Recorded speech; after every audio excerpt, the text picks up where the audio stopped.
Olá, meus amigos. Eu espero que esteja tudo bem com vocês, que esse vídeo te encontre bem. Eu sou o Felipe, você pode me chamar de Chu, e aqui nós falamos sobre livros.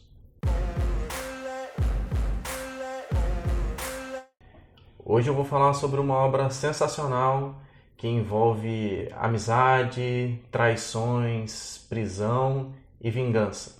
Vou falar sobre O Conde de Monte Cristo de Alexandre Dumas.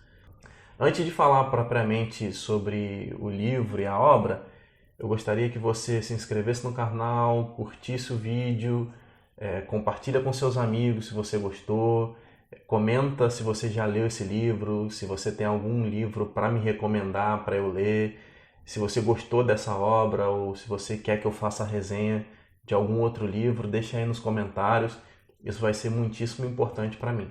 Então, falando um pouquinho sobre a obra, antes de falar sobre o livro especificamente. O Alexandre Dumas ele já era um pouco famoso na época que ele começou a escrever O Conde de Monte Cristo. Então ele começa a escrever essa obra para jornais, como era na época, né? Imagina como saem os capítulos da novela hoje em dia. Funcionava mais ou menos da mesma maneira, quase que diariamente era publicado no jornal e em forma de folhetins, né?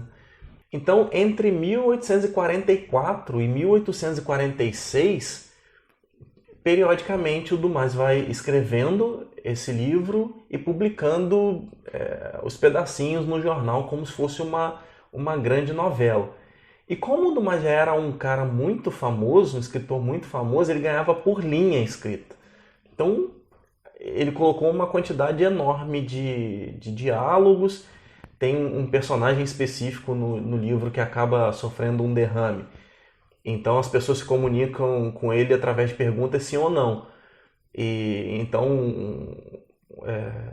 um gestual dele significa que sim, um gestual significa que não. Então é uma linha para dizer que sim, aí a pessoa faz outra pergunta, é uma linha para dizer que não. Enfim, é um livro com bastante diálogo, é um livro longo, porque é como se fosse uma grande novela mesmo. Uma outra polêmica envolvendo esse livro é que ele foi escrito por várias mãos. Praticamente toda a obra de Alexandre Dumas é escrito por muitas mãos. Ele tem muitos colaboradores, que hoje o pessoal chama de ghostwriters. Ele tem muitos colaboradores, mas a sensação dele é de que esses colaboradores mais atrapalham ele do que ajudam. O principal colaborador do Dumas é um cara chamado Albert Maquet. Posteriormente, esse cara processou o Dumas e na lápide dele tem escrito lá todas as obras que ele escreveu junto com o Dumas.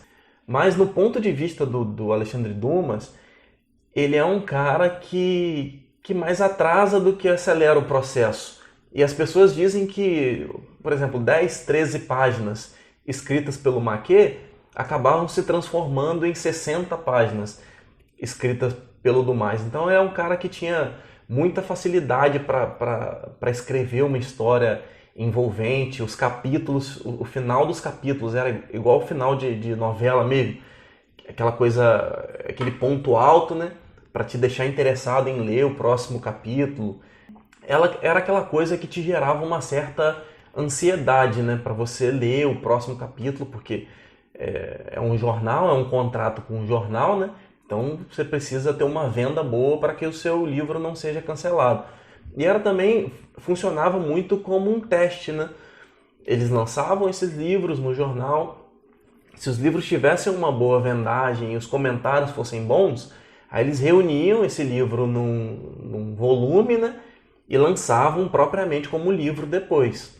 Então esse livro também é um retrato fiel de como funcionava a sociedade francesa nos primórdios da democracia. Enquanto estava nascendo a democracia, como funcionava a sociedade francesa naquele instante. Então tem 4 grandes obras do período falando a respeito, retratando assim a sociedade francesa de uma maneira mais assertiva. Uma é a Comédia Humana, do Balzac, e essa é uma obra, a do Balzac é uma obra gigantesca, assim, acho que são 17 volumes, cada uma com, sei lá, 800, 900 páginas. Então é um material muito extenso, né? Junto com essa obra de Balzac, a gente tem Os Mistérios de Paris, O Conde de Monte Cristo e Os Miseráveis, de Victor Hugo. Então, há até algumas comparações entre a obra de Victor Hugo e a obra de Dumas, especialmente uma comparação entre Os Miseráveis e O Conde de Monte Cristo. Eu acho que não tem muito a ver, cada obra é uma obra separada, mas assim, os personagens principais dessas 3 obras que eu citei agora, eles são personagens que viajam por todas as camadas da sociedade, especialmente o Jean Valjean e o Conde de Monte Cristo, Edmond Dantès, porque eles realmente percorrem todas as camadas da sociedade. O Jean Valjean, ele começa como um homem muito pobre, vira prisioneiro, depois, fugindo da prisão, se transforma num homem muito rico, e o Edmond Dantès, ele parte de uma posição mediana na sociedade, se transforma em preso, muito pobre, e ao encontrar um tesouro se transforma num homem muito rico. Então, a ideia que tanto Victor Hugo quanto Dumas querem trazer é como funcionava a sociedade, especialmente a sociedade parisiense, no momento em que as obras foram escritas. É uma crítica social muito grande. E também é esse o papel do autor, muitas vezes, né? Fazer essa crítica social um pouco maior. Então, eles demonstram claramente como que funcionavam os esquemas de banqueiros corruptos, o sistema judiciário vendido, a questão dos militares que eram servidores de Napoleão e passaram a servir o rei. Então a ideia ali era demonstrar a força que oprime a sociedade e o poder que domina a sociedade, que é o dinheiro. Então, nesse ambiente, nós temos o Edmond Dantès. Edmond Dantès é um jovem muito promissor, com muito potencial. Embora ele seja realmente muito jovem, em algumas traduções do Victor Hugo, ele começa o livro falando que ele tem 17, aí depois fala que ele tem 21, e depois acaba se decidindo por 19. Então, embora ele seja ainda muito jovem, com seus 19 anos, ele tem a admiração de toda a tripulação que trabalha com ele junto no barco. E acontece que o capitão deles morreu, o capitão do barco morreu. Então, além da admiração de quem está abaixo dele, de todas as pessoas que trabalham com ele, o Edmond também tinha admiração do seu chefe. Então o chefe já estava numa posição de colocar o Edmond Dantès como capitão desse barco. O Edmond tinha um pai a quem ele amava muito, e ele amava uma mulher chamada Mercedes, que era uma catalã. A Mercedes, ela tinha um primo chamado Fernand, que também o amava muito, só que a Mercedes não dava a mínima para o Fernand, porque ela também estava apaixonada pelo Edmond, e eles estavam fazendo planos de se casar. Então, quando o capitão, o dono do barco, fala, olha, Dantès, você vai ser o capitão do barco, eles começam automaticamente o planejamento para colocar o casamento em prática. E isso gera, em alguns que o Dantès considerava amigos próximos, uma certa inveja. A pessoa que poderia ficar no lugar dele como capitão fica com inveja. O Fernand, que amava a Mercedes, também fica com inveja. Ele tem um outro vizinho mentiroso que também tem inveja.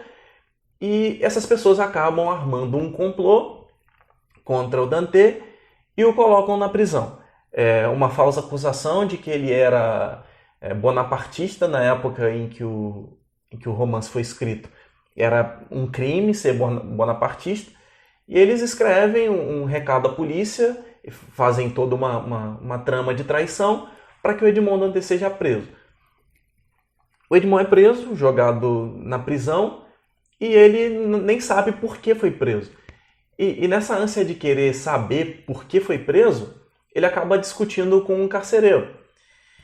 Por discutir com o carcereiro, ele é lançado numa masmorra, que ele está numa prisão, num castelo, numa ilha nos arredores de Marselha. Então, ele é colocado numa masmorra, num castelo, numa ilha isolada. Isso tudo sem saber por que ele tinha sido preso.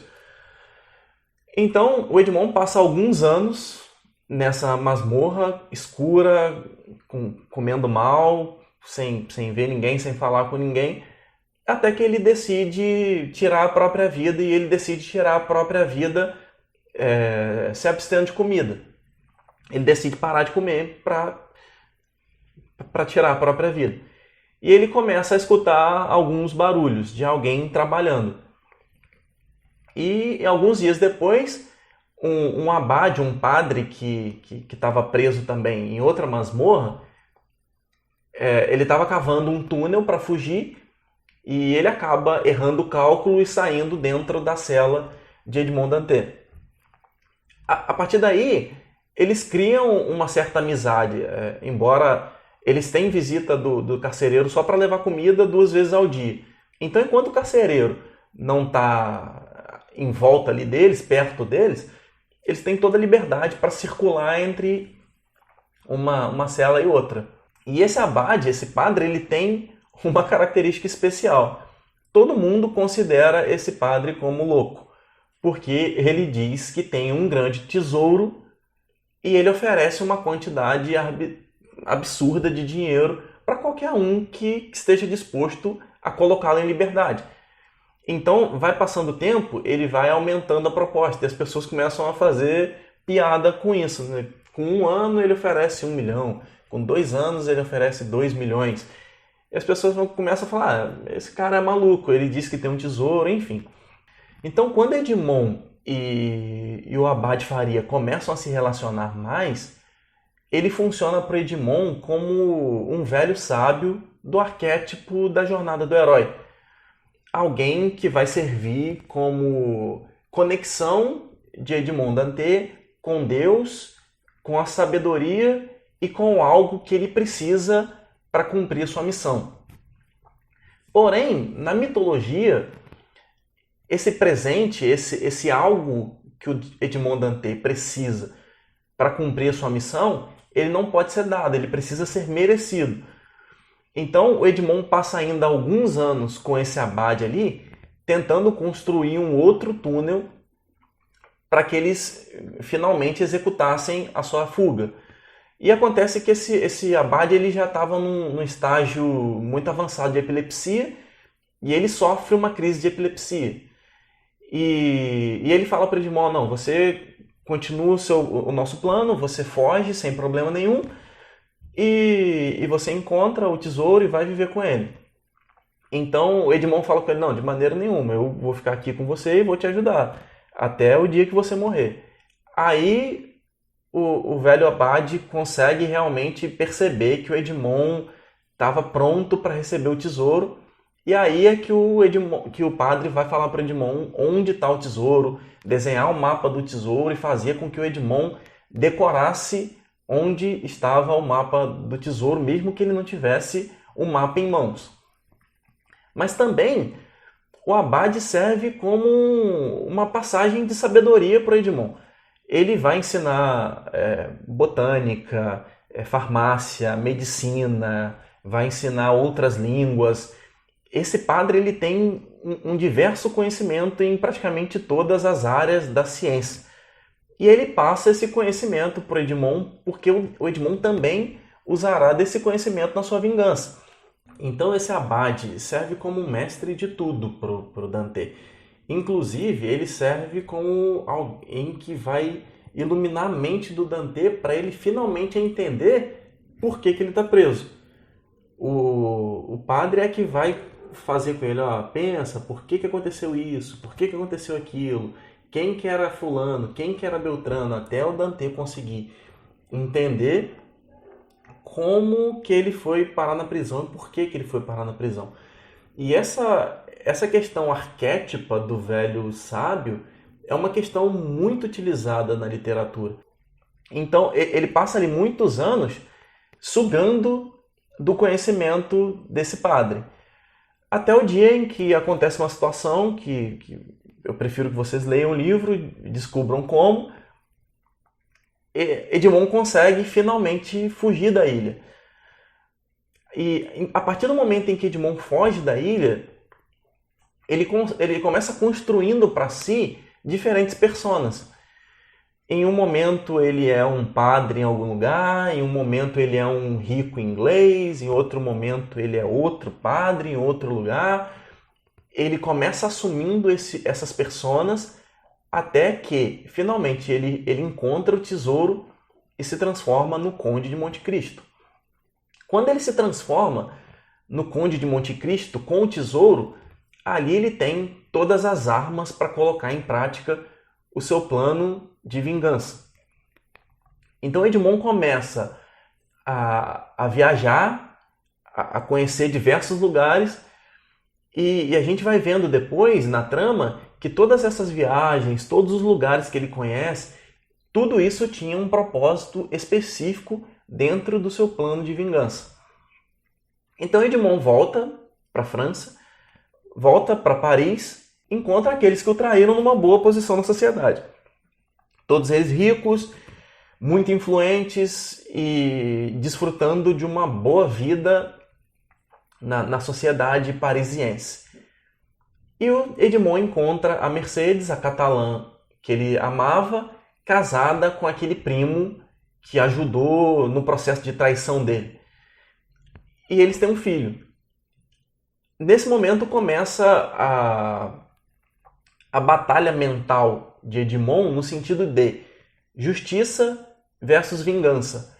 Porque ele percebe que para se vingar de todos que ele precisava e queria se vingar, alguma coisa precisava respingar em algumas pessoas que não necessariamente tinham culpa ou tinham diretamente feito com que ele fosse parar na prisão. Então Edmond passa 14 anos na prisão, então ele entra com 19, passa 14 anos lá, sai com 33, então a idade de Cristo. Edmond é um escolhido e ele se vê como um agente da providência divina.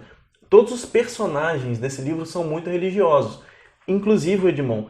Então ele olha para o plano de vingança dele não como um plano exclusivamente dele, mas como um plano de Deus para executar a vingança sobre as pessoas que mereciam essa vingança. Então, esse livro é considerado um tratado mundial sobre a vingança, né?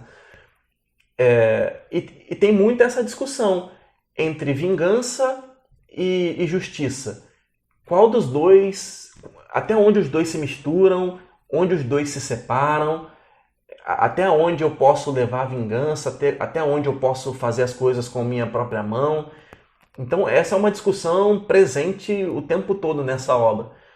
E é uma obra magnífica porque, como ela é, como eu falei antes, parecendo um grande novelão, é muito fácil de ler, porque você se envolve com os personagens.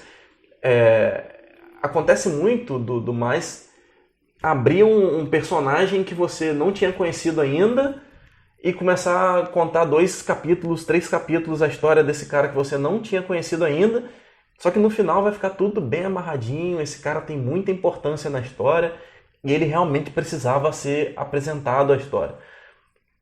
É um livro muito bom, muito fácil de ler, porque tem muito diálogo e é também essa coisa, pra gente parece um filme, né? O tempo todo os capítulos te prendendo para você começar a ler o próximo, e você começa a ler o próximo meio devagar, mas daqui a pouco já está desenvolvendo a história e ele está pronto para te prender de novo e te fazer naquele ápice para você ler o próximo capítulo. Então, se você viu o filme, na verdade tem mais de 200 adaptações das obras de Dumas. E tem um filme sobre o Conde de Monte Cristo que é de 2002. Se você já viu esse filme, fique tranquilo, você não sabe absolutamente nada sobre a história do Conde de Monte Cristo. Eu comecei a ler o livro, aí fui ver o filme, assim, uma parte. E o filme estava quase acabando e não tinha nem 20% do livro ainda. A história é muito maior, muito melhor, muito mais bem escrita, e você consegue entender muito melhor a história e as motivações e como que o Conde conseguiu realmente se vingar. Então é isso, é um livro que funciona muito como uma espécie de novelão mesmo, aquela coisa de dar um pouquinho por dia para atiçar a curiosidade do leitor, ou hoje em dia seria do telespectador, né, como uma novela ou uma série. É um livro muito facinho de ser lido, a leitura corre muito fluida. Essa versão que eu li é uma versão que ela é ilustrada e comentada, então eu achei até um ponto interessante que parece que é um livro feito para gente culta, porque ele está o tempo todo citando mitologia, algumas coisas que não te prejudicam se você não souber, mas que se você souber, com certeza te dão uma outra ideia do que é que ele está falando ali, do que é a obra na verdade, né?